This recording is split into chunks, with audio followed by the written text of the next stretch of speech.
नमस्कार, जय श्री कृष्णा। आज के इस वीडियो में हम आपको सुनाएंगे पुत्रदा एकादशी की कथा।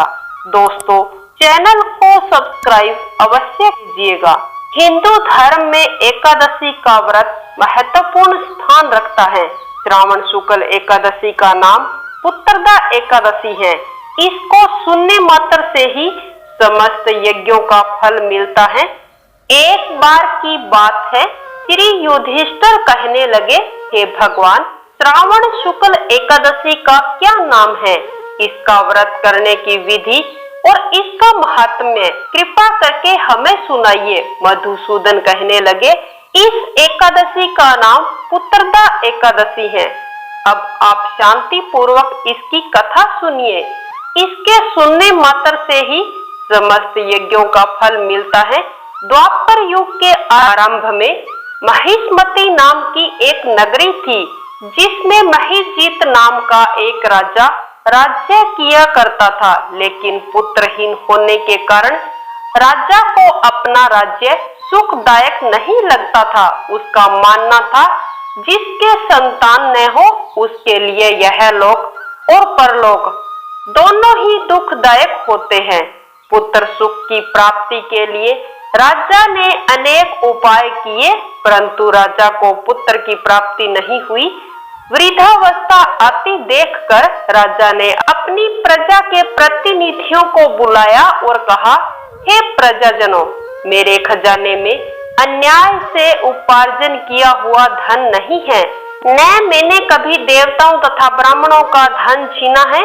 किसी दूसरे की धरोहर भी मैंने कभी नहीं छीनी है। मैं समस्त प्रजा को पुत्र के समान पालता रहा। मैं अपराधियों को भी पुत्र और बंधुओं की तरह दंड देता रहा।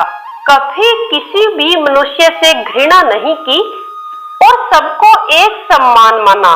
सज्जनों की सदा पूजा करता आया हूँ।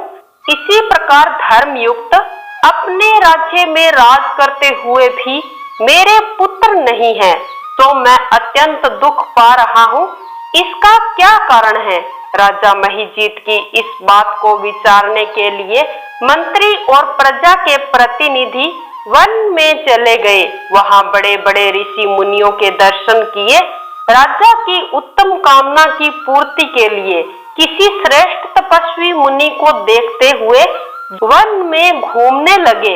एक आश्रम में एक अत्यंत वयोवृद्ध धर्म के ज्ञाता, बड़े तपस्वी, परमात्मा में मन लगाए हुए, निराहार, जितेंद्रिय, जितात्मा, जित क्रोध, सनातन धर्म के गूढ़ तत्वों को जानने वाले, समस्त शास्त्रों के ज्ञाता महात्मा लोमस मुनि को देखा, जिनका कल्प के व्यतीत होने पर एक रोम गिरता था। सबने जाकर ऋषि को प्रणाम किया।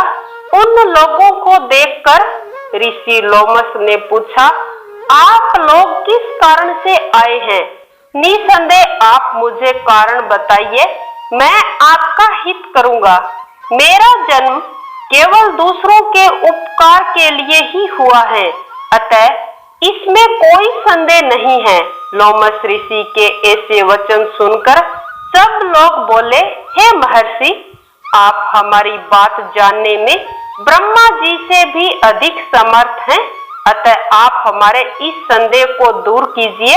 महिष्मतीपुरी का धर्मात्मा राजा महिजीत अपनी समस्त प्रजा का पुत्र के समान पालन करता आया है, फिर भी वह पुत्रहीन होने के कारण से दुखी है। उन लोगों ने आगे कहा कि हम लोग उसकी प्रजा है, अतः उनके दुख से हमें भी दुख होता है। आपके दर्शन से हमें पूर्ण विश्वास है कि हमारा यह संकट अवश्य दूर होगा, क्योंकि महान पुरुषों के दर्शन मात्र से अनेक कष्ट दूर हो जाते हैं। अब आप कृपा करके राजा के पुत्रहीन होने का उपाय बतलाएं। यह वार्ता सुनकर ऋषि ने थोड़ी देर के लिए नेत्र बंद किए और राजा के पूर्व जन्म का वृतांत जानकर कहने लगे, यह राजा पूर्व जन्म में एक निर्धन वैश्य था। निर्धन होने के कारण इसने कई बुरे कर्म किए। एक गांव से दूसरे गांव व्यापार करने जाया करता था। ज्येष्ठ मास के शुक्ल पक्ष की एकादशी के दिन मध्याह्न भोजन के समय, जबकि वह 2 दिन से भूखा प्यासा था, एक जलाशय पर जल पीने गया। उसी स्थान पर तत्काल ब्याई हुई गाय जल पीने के लिए आई। जल पीती हुई गाय को राजा ने उसी स्थान से हटा दिया और स्वयं जल पीने लगा। इसीलिए राजा को यह दुख सहना पड़ा।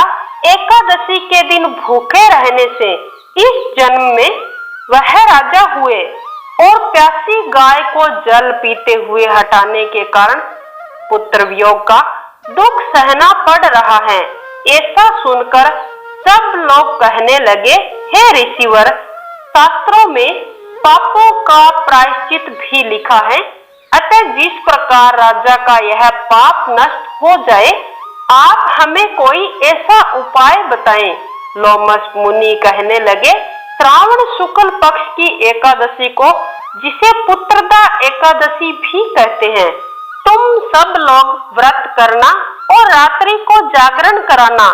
आप सबके ऐसा करने से राजा का पूर्व जन्म का पाप अवश्य नष्ट हो जाएगा, साथ ही राजा को पुत्र की प्राप्ति भी होगी।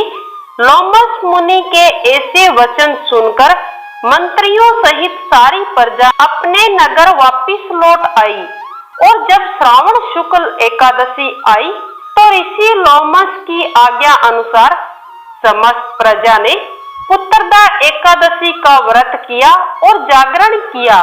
इसके पश्चात द्वादशी के दिन इसके पुण्य का फल राजा को दिया गया। उस पुण्य के प्रभाव से रानी ने गर्भ धारण किया और प्रसव काल समाप्त होने पर उसे एक बड़ा तेजस्वी पुत्र उत्पन्न हुआ। हे राजन, इसीलिए इस श्रावण शुक्ल एकादशी का नाम पुत्रदा एकादशी पड़ा। अतः समस्त मनुष्यों को श्रावण मास की पुत्रदा एकादशी की इस व्रत कथा का श्रवण अवश्य करना चाहिए। दोस्तों, इस वीडियो को लाइक करना और ज्यादा से ज्यादा शेयर करना, ताकि श्रावण मास में समस्त मनुष्य इस कथा का श्रवण अवश्य कर सके। इसी के साथ ही हमारे चैनल को सब्सक्राइब अवश्य करना। हम आपसे विदा लेते हैं। वंदे मातरम। जय श्री कृष्णा।